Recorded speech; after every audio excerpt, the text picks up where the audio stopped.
അഴിമുഖം അഴിയിൽ കെട്ടിയിരുന്ന വള്ളത്തിൽ ഫിറ്റ് ചെയ്തിരുന്ന എഞ്ചിൻ മോഷണം പോയതായി പരാതി. പുതിയ കടപ്പുറം അഞ്ചുടി സ്വദേശികളുടെ ഉടമസ്ഥതയിലുള്ള വള്ളങ്ങളുടെ എഞ്ചിനുകളാണ് മോഷണം പോയത്.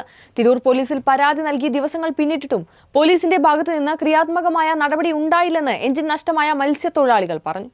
പുതിയ കടപ്പുറം സ്വദേശി കണ്ണാപ്പുരക്കൽ അബ്ദുൽ ബഷീറിന്റെ ഉടമസ്ഥതയിലുള്ള സിനാൻ വള്ളത്തിലെ എഞ്ചിനും അഞ്ചുടി സ്വദേശിയായ പൊന്നാക്കടവത്ത് ഹമീദിന്റെ ഉടമസ്ഥതയിലുള്ള വള്ളത്തിലെ യമഹ എൻഡ്രോ എഞ്ചിനുമാണ് വ്യത്യസ്ത ദിവസങ്ങളായി മോഷണം പോയത്. അബ്ദുൽ ബഷീറിന്റെ വള്ളത്തിലെ എഞ്ചിൻ സെപ്റ്റംബർ 29-നും ഹമീദിന്റെ ഉടമസ്ഥതയിലുള്ള വള്ളത്തിന്റെ എഞ്ചിൻ ആഗസ്റ്റ് 4-നുമാണ് മോഷണം പോയത്.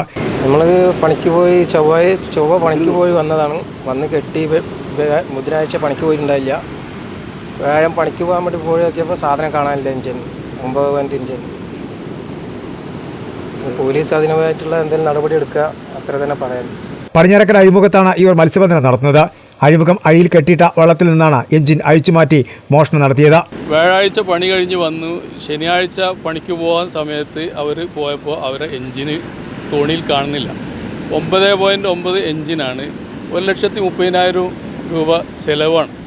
ഒരു ഇഞ്ചൻ പോയി വീണ്ടും മറ്റൊരു ഇഞ്ചൻ പോയി വാങ്ങാൻ സാമ്പത്തിക ശേഷിയുള്ള ആളുകളല്ല ഈ തീരദേശ പ്രദേശത്തുള്ളവർ. അപ്പോൾ അവർക്ക് എന്തെങ്കിലുമൊക്കെ അടിയന്തരമായിട്ട് സഹായങ്ങളൊക്കെ മത്സ്യഫെഡിൽ അവിടുന്നൊക്കെ കൊടുക്കേണ്ടതാണ്. കോസ്റ്റൽ പോലീസിനെ വിവരം അറിയിച്ചതിനെ തുടർന്ന് തിരൂർ പോലീസിൽ പരാതി നൽകി. ആഴ്ചകൾ പിന്നിട്ടിട്ടും നടപടിയാവാത്തതിൽ പ്രതിഷേധത്തിലാണ് മത്സ്യത്തൊഴിലാളികൾ. 1 ലക്ഷത്തിലധികം രൂപയുടെ മുകളിൽ വില വരുന്ന എഞ്ചിൻ ലോൺ എടുത്താണ് ഇവർ വാങ്ങിയത്. അഴിമുഖത്ത് നമ്മളൊരു ഇഞ്ചൻ കളവ് പോയത്. വ്യാഴാഴ്ച പണി കഴിഞ്ഞ് വന്നാണ് 5 മണിക്ക്. പണി കഴിഞ്ഞ് വീട്ടിൽ വന്ന് പിന്നെ വെള്ളിയാഴ്ച ലീവാണ്. ശനിയാഴ്ച പണിക്ക് പോയപ്പോൾ തോണിമേ എഞ്ചിനില്ല. പണിക്ക് പോകുന്ന സമയത്ത് പിന്നെ ആകെ ഇതായി അങ്ങോട്ടും ഇങ്ങോട്ടൊക്കെ പോലീസിലേക്ക് പോയി പരാതി കൊടുത്തു. ഒരാഴ്ച കഴിഞ്ഞാൽ പോലീസിൻ്റെ അടുത്ത് ഒരു നടപടി ഉണ്ടായിട്ട് വിളിച്ചിട്ടുമില്ല. നടപടി ഉണ്ടായിട്ടില്ല എന്ന് തോന്നണം.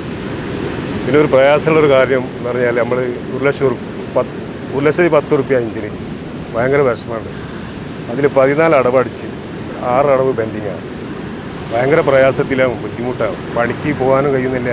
ഭയങ്കര പ്രയാസമാണ്. ഇത് എടുത്തവരാരെങ്കിലും ഉണ്ടെങ്കിൽ മര്യാദക്ക് കേസുമില്ല, ഒന്നും ഉണ്ടാവില്ല. അവിടെ കൊണ്ട് ഈ തോണിമ വെച്ചാൽ വലിയ ഉപകാരം. എഞ്ചിൻ മോഷണം പോയതോടെ മത്സ്യബന്ധനം നടത്താൻ കഴിയാതെ പ്രയാസത്തിലാണ് ഇവർ. പരാതിയുമായി പോലീസ് വേണ്ടത്ര ഒരു സഹകരണം ഉണ്ടായിട്ടില്ല. ശക്തമായ നടപടി സ്വീകരിച്ചുകൊണ്ട് ഇതിൻ്റെ പ്രതികളെ കണ്ടെത്താനും അതുപോലെ തന്നെ ജനങ്ങളുടെ ഭാഗത്തു നിന്നും എല്ലാ രാഷ്ട്രീയ ഭേദമന്യേ എല്ലാവരുടെയും ഭാഗത്തു നിന്നുള്ള കൂട്ടായ സഹകരണത്തിലൂടെ ഇത്തരത്തിലുള്ള തീരദേശ മേഖലയിൽ നിന്ന് യമഹ മോഷ്ടിക്കുന്ന ആളുകളെ കണ്ടെത്തി ശക്തമായ നടപടി സ്വീകരിക്കണമെന്ന ഒരു ജനകീയ കൂട്ടായ്മ എന്ന നിലക്ക് നിങ്ങളെ ഓർമ്മപ്പെടുത്തുകയാണ്.